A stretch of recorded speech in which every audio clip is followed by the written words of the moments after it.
What's up, guys? Welcome to another episode of Clangin and Bangin with Mikey.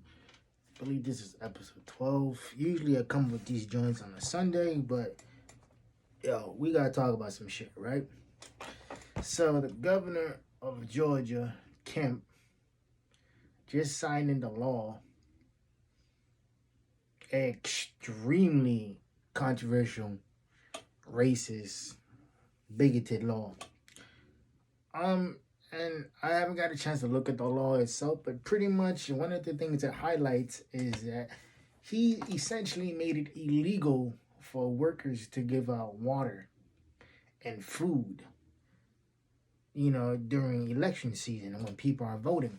And if anybody knows what the fuck Georgia's done over the last maybe 10, 15 years, where they've systematically shut down polling stations all across the state of Georgia, and particularly it's in poor black and brown communities where people, I believe this last election season, people waited somewhere in line 6-7 hours to go vote. And I believe years back also Georgia had passed a law saying that you had to have two forms of identification to go vote. Usually in most states it's one when it's either your passport or your driver license or whatever's current, right? Most people, if you grew up broke or you grew up in the hood, you got one form of identification. Most people don't have two or three. And what's really shocking to me, not only that his bitch ass signed that law, signed that voting bill into law, is that his ass did it behind closed doors in a closed ceremony, which means there was no cameras, there was no publicity, none of that shit, right? And here's another thing, bruh. You take a look at that photo that they posted on Instagram. I believe Sean King posted it, and it's all white men, and the picture behind it is the Callaway Plantation. Callaway Plantation was one of the biggest slave plantations in the state of Georgia. And you know what the first thing you see when you Google Callaway Plantation? A museum, an open air museum. Those are the exact words. If you don't believe me, go look it up. And I'm like, bro, you had my ancestors enslaved, making millions and millions of dollars off black labor for free. And y'all motherfuckers made it into a museum? I don't understand that. I mean, I get it. I get why they did it. I understand that. But, bro, the first thing you Google is not slave plantation. The first thing you Google is museum. Like, really? Like, it's not a fucking museum. It was a slave plantation where slaves were bought, traded, raped, bred, worked to death. And the first thing that you see is historical museum. Like, come on, fam. And it's just amazing to me that these motherfuckers had the nerve to arrest Park Cannon. Park Cannon is a Georgian state legislator.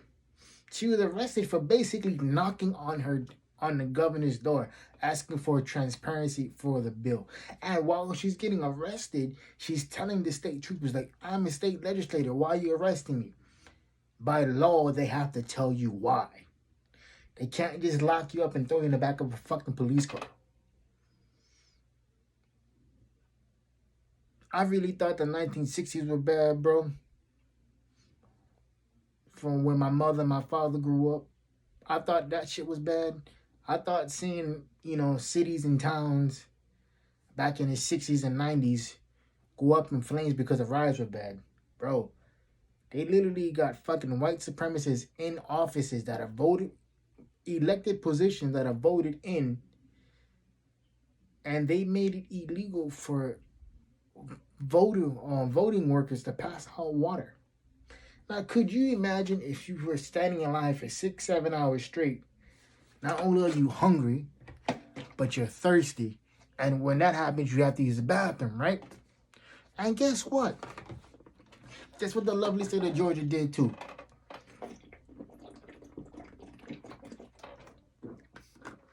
Not only did they shut down polling stations across the state, they also locked up the bathrooms.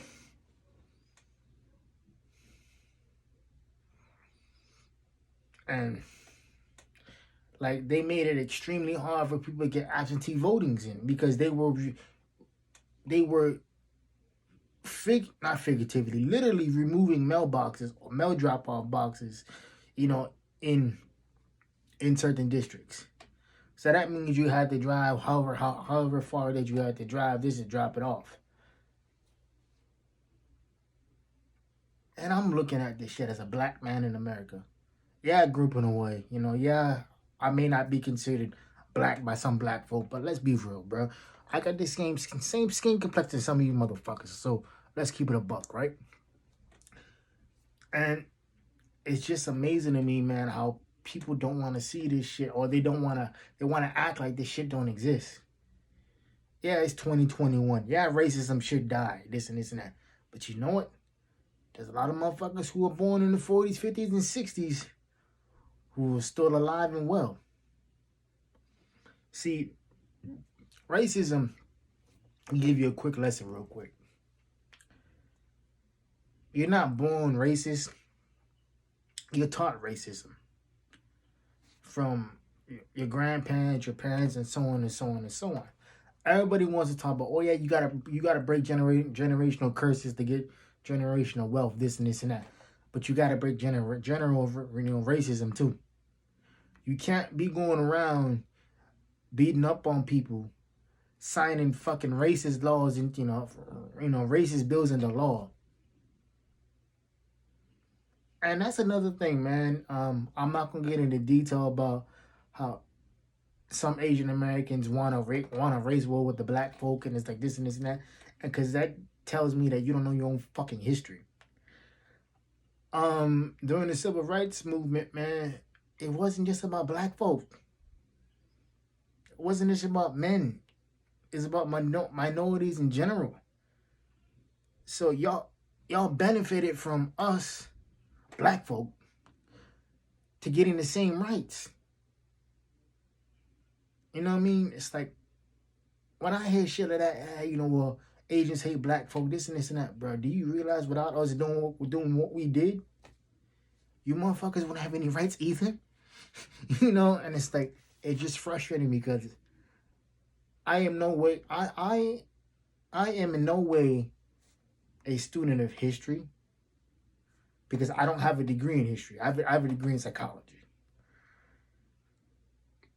But I do study historical things and whatnot. And let's be real, man. If you're a minority in this country, we never had a fair shake. It's always been, we've always had some obstacles put up against us.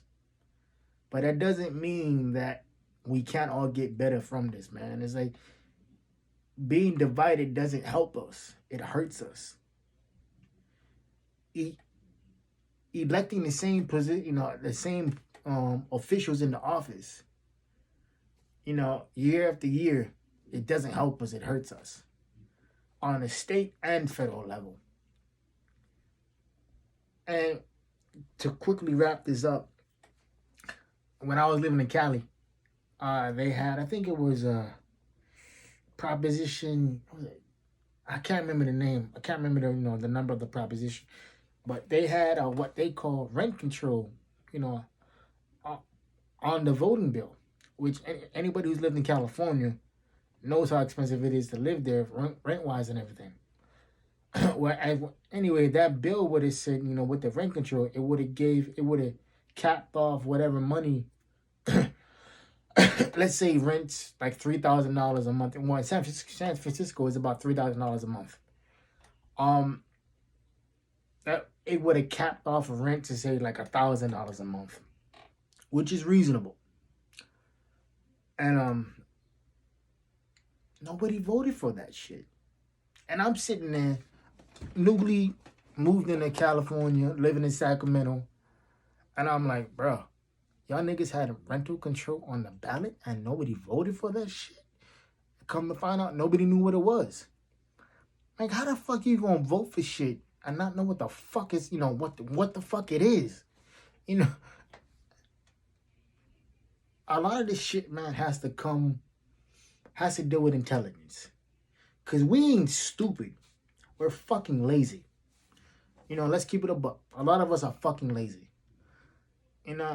I used to think growing up that people were dumb because, they don't have access to a computer or they don't have access to the updated books or technology or whatever it is. No, a lot of these motherfuckers are choosing to be dumb. And these are just a couple, examples that I'm using. And I'm sorry for the language that I'm using, but I'm pissed off because it's like, you can't keep voting in the same people and expecting the same result. A different result. That's insanity. And I just look at things like that, what Governor Kemp did and the whole Callaway plantation picture in the background, man. It's 2021, bro.